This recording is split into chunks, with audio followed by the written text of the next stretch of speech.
consciousness awareness to one place, object, or idea until all aspects are revealed. We have hints of that in remote viewing, by the way. Do we not? There's the dhyana siddhi, a type of non-objective meditation or contemplation which releases you from the more undesirable lokas, such as matter, entanglements, and desires and passions. And then there's the samadhi siddhi. You have to work to attain these, you see. The balanced state to hold together completely, being one with, so as to attain unities of deep perceptions. Samyama. Oh, sorry, I missed that. Yeah, samyama, which transcends the plane of consciousness directly focused on gross physical matter only. Do you think this is not going to be rediscovered maybe 100 years from now? Because we have all of these interpenetrating universes confirmed by science.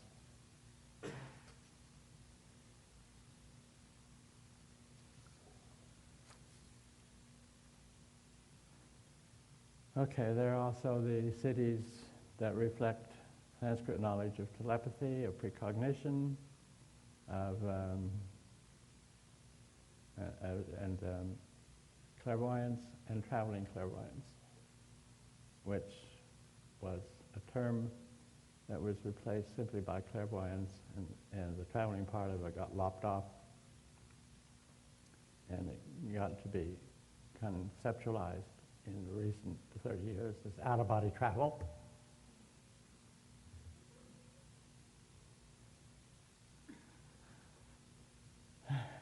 You see why I had to bring notes?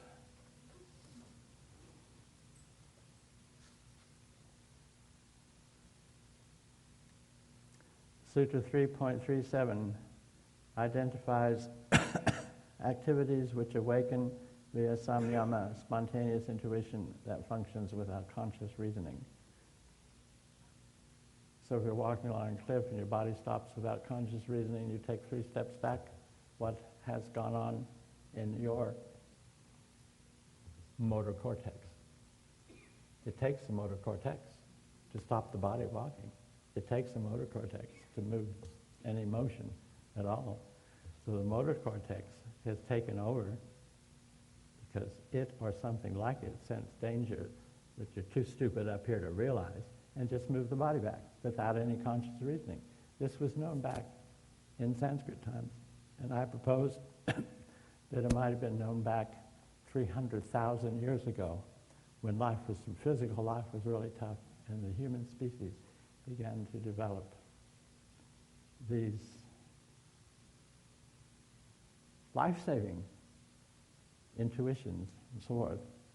As a matter of fact, I'm told the American Indian nations still have terms for those.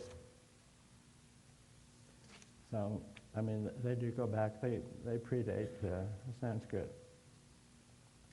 Parasita, the siddhi parasita, knowledge of others' mental image pictures. What does that mean in our English?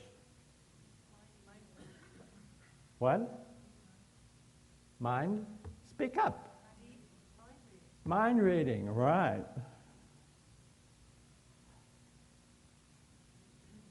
Parasita.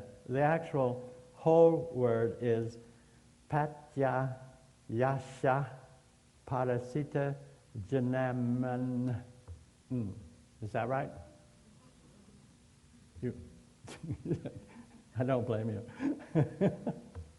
Yeah, the knowledge of others' mental image pictures is obtained via this siddhi.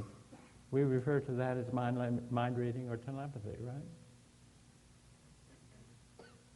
What is the most hated of the superpowers or the siddhis? Which one? Telepathy.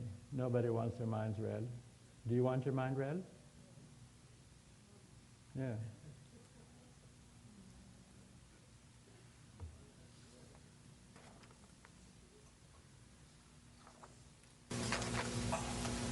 Here's a copy of the New York Times. for Tuesday, January 2006, January 10th. Can you read it?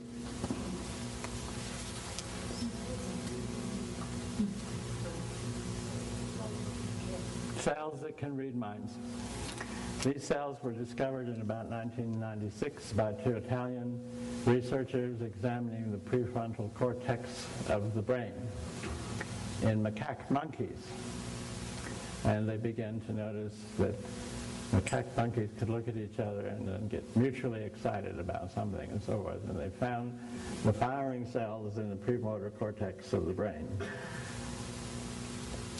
The odd thing was that the one monkey who had an intention that the second monkey didn't like was transmitted somehow from the first monkey to the second monkey, or vice versa. But the same cells were firing in both brains, exactly the same patterns. So the premotor cortex was duplicating what was going on, and for that reason they didn't quite call them telepathy yet. They called them mirror neurons.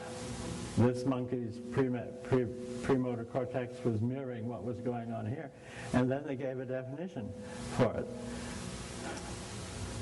What was being exchanged was the intentions and motives of the first monkey to the second monkey. The mind reading of intentions, I say intentions and motives, yes. There's a reading, I get a little excited over this because this is one of the biggest jokes in history. The reading of another's mind, motivations and intentions is the formal definition of telepathy. Telepathy is in because these things have been confirmed in humans too. And the definition is the capacity to read others' intentions and motives. And this is the fundamental definition of telepathy. Do you like that? Do you know why this is going to change everything? If these interpenetrating things, it's going to take a while for this to be worked out. But telepathy now has a physical basis that science had denied that it did have. And now that it's a physical basis, in the materialistic science, it makes it a legitimate phenomenon. Who's going to study it? Scientists, using the scientific method. Oh, yeah. I can name you 7 intelligence organizations that are going to be dumping money into telepathy research. Shall we start with our own? The CIA, DIA, the Mossad, MI6, well, MI5 too. Do you think they're going to, you see, remote viewing got started because they thought the Soviets had something like this, and Washington finally said, well, we'd better do something about it because if they get ahead of us, then we're going to have a problem. That was the basic funding issue for when remote viewing got started in the 1970s during the Cold War. Now, do you think that a lot of people are going to say, well, let them do it?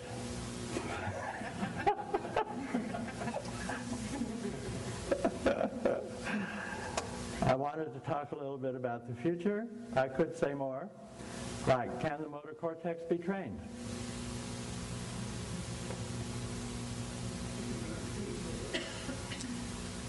I have a nice little thing here. Do you know what the motor cortex is? It's right up here, by the way.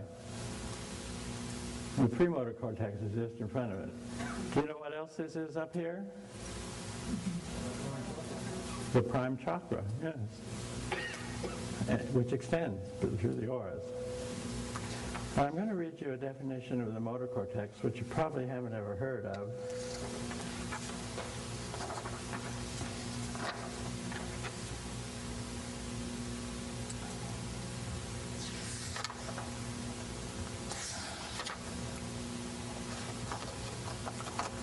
Motor phenomena are regarded as necessary in all mental processes. Whatever sense the stimulus is given, the impulse has to go through the motor image centers. Did you know that?